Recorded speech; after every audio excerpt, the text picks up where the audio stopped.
Hello, I'm Shelby and welcome to my second channel. It has been a minute since I've been here. Hello. I've been doing a lot of streaming, so I haven't really had any time to do sit-down videos, but there's one that I've really wanted to do, and I prompted for questions on Twitter. I'm going to be talking about asexuality because just over a year ago, I came out on Anthony Padilla's channel, an interview with asexuals. That was my first time saying I was asexual publicly, and ever since then, there have been a lot of questions about what that means, a lot of assumptions about what that means, and I kind of want to go through some of the absolute most asked questions that I get about it so I can offer some information, squash some of the bad information that goes around about it, and hopefully help people understand it a little bit more and be more open to understanding people. So I wrote down roughly what most of the questions I was getting, kind of the point of each one. So I have them all written down on my little notebook, and I'm gonna go through one at a time and just kind of answer them openly without getting like too personal. How would you define asexuality? The actual definition itself is just simply experiencing little to no sexual attraction. Obviously, because it is asexuality, as with all other sexualities, it is a spectrum. So some asexuals will be 100% don't experience any sexual attraction. And then on the other end, some will experience some. You may have heard the term demisexual, which is under the umbrella of asexuality, and that's where you do experience sexual attraction only after you have established an emotional bond or a really strong connection with a person. You also might find yourself hearing the term gray asexual, which is being asexual but just somewhere in the in-between. So the very basic and loose definition is little to no sexual attraction, because another thing that people get confused is they think that attraction is the same thing as desire, but those are two different things. And sexual desire is a whole other spectrum, which I believe there is a question about that, so I'm gonna hold off on it. What is your relationship with romantic attraction? I've got it. There is a difference between asexual and aromantic, and I think a lot of people confuse them together. I see a lot of people online saying asexuals, you can't ship them, or wish that they would date somebody because they don't date. That's not a thing. Aromantics don't date because they don't experience romantic attraction. You can be asexual and not aromantic. You can be asexual and heteroromantic, biromantic, panromantic. Would love to date a person. What part of the A spectrum do you classify yourself? I always just used the word asexual, but the truth is I'm probably somewhere in the gray area.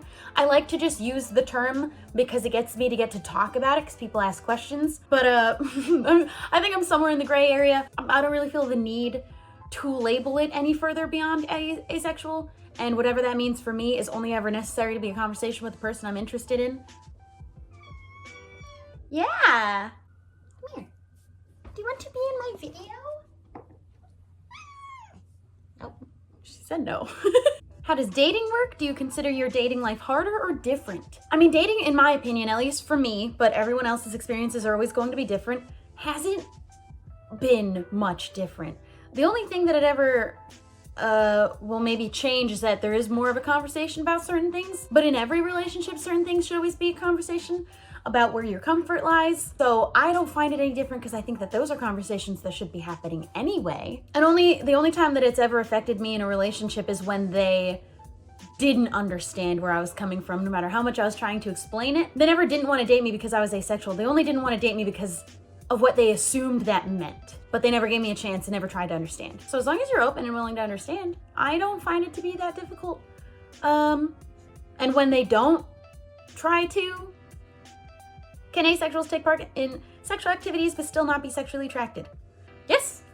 That is part of the whole spectrum of sexual desire, which can range from sex positive, sex neutral, and sex repulsed. I don't like the word repulsed. I like to say sex negative because repulsed just sounds extreme, but some people might feel that way. So you can experience no sexual attraction and still want to participate in certain activities because your desire is just the same, or whatever other reason you want to participate in them may be. That is your business and no one else's. You also, because asexuality is a spectrum, many asexuals do experience sexual attraction to a degree, so they might want to participate in those activities too.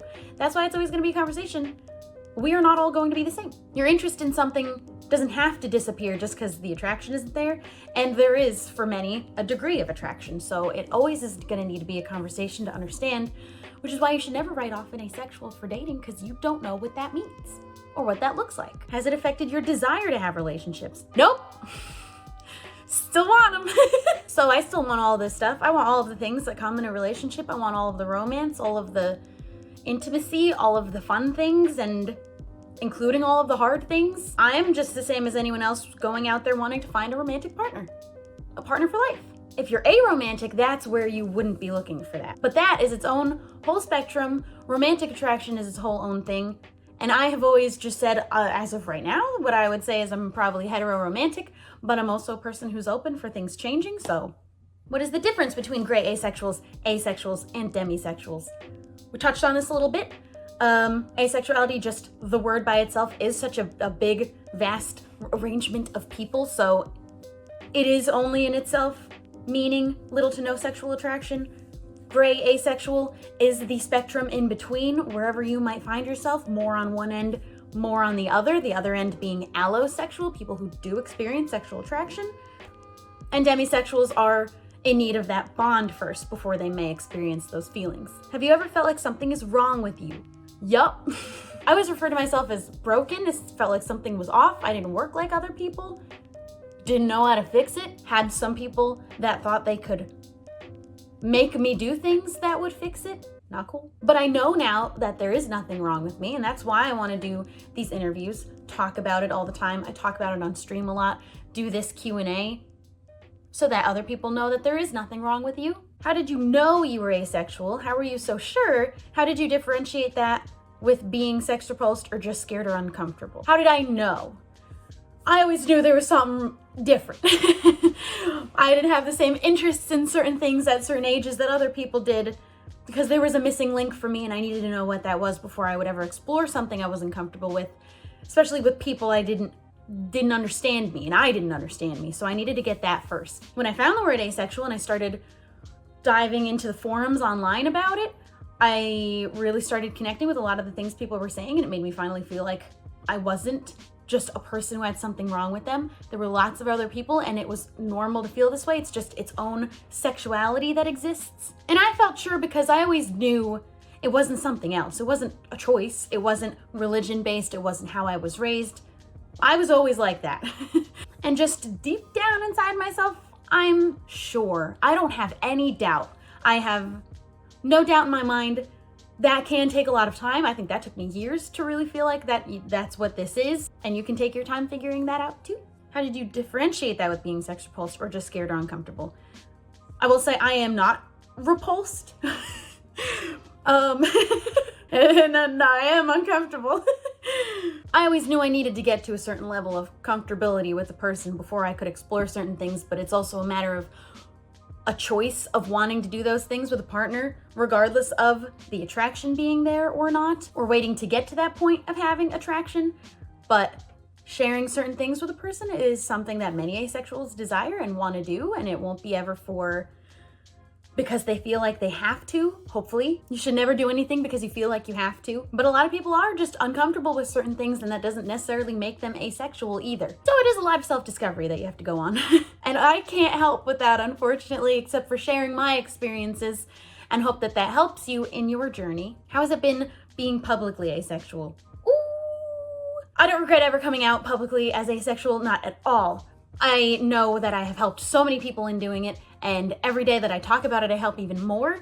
But there is still a lot of people, they'll hear that word and they think a certain thing because they still aren't fully educated on it. They haven't gone to do any research. They're just going off of what they've always thought it meant, even though it's wrong. That has proven difficult in my life online. I wish people didn't feel the need to be in other people's businesses, to go into the comments of other people's videos to tell them they're not allowed to do certain things because I'm asexual. For the love of God, please don't do that. Please don't speak on my behalf because of my sexuality and what you think it means, because some people, I want to say they got the spirit, but they don't even got that. But it will never stop me from talking about it, because that's the only way that I'm going to be able to stop people from having these horribly wrong misconceptions. What is the most important thing you wish people knew about asexuality? So many things. One, finding out that someone is asexual, there is absolutely no assumption you can make about them on what a relationship would look like, about the things that they would or would not want to do. You cannot know that just based off of that one thing. You will always have to get to know them. Please give every one of us a chance. We are all different and we all want different things, and some of those might very well align with what you want, but at the same time, those who don't want the same things that you want, every asexual is entirely valid for their feelings. There is nothing wrong with them. Their sex lives are not your business. Wish there was more and better representation. I think there's a handful of asexual characters out there, but all of them kind of do reinforce the same one type of asexual, which is a valid type, but it doesn't even touch on the fact that there is such a huge spectrum of different people within there. And I hope one day to be able to say I'm asexual and not immediately be afraid of all of the assumptions they're already immediately making about me in their head. I wish more people were just open to people. And I want to continue the conversation, so if you have any more questions, these were honestly just scratching the surface without getting too much into the personal details of my life, which I don't feel the need to do. I just wanted to be able to speak on it and help people understand a little better. But leave any comments of more that you would like to know, and I'll respond to as many of them as I can if I have the information for you, or I'm willing to share my personal experiences. I want more people to know also that it's okay to have the conversation and not know what it is. Ignorance is not a bad thing, as long as you can admit it and then try to do something to learn, rather than remain ignorant. Also, just like let people do what they want. Listen, none of your business. I hope any of that made sense. Hopefully it gives you a little bit of a better understanding. Hopefully I was heard, but if you still have more questions or something you didn't quite understand, I do want to help out. And also follow me on Twitch, because I actually talk about this a lot on stream, as well as a lot of other sexualities, and just we explore lots of topics on my streams. So thank you guys for listening. Leave a like if you enjoyed the video. Hopefully I'll upload more videos here soon. I'd like to do some more like get ready with me's again, and more just sit down on the floor and talk kinds of videos. So let me know if you like this, and I'll see you guys in the next one that hopefully doesn't take another 3 months to upload.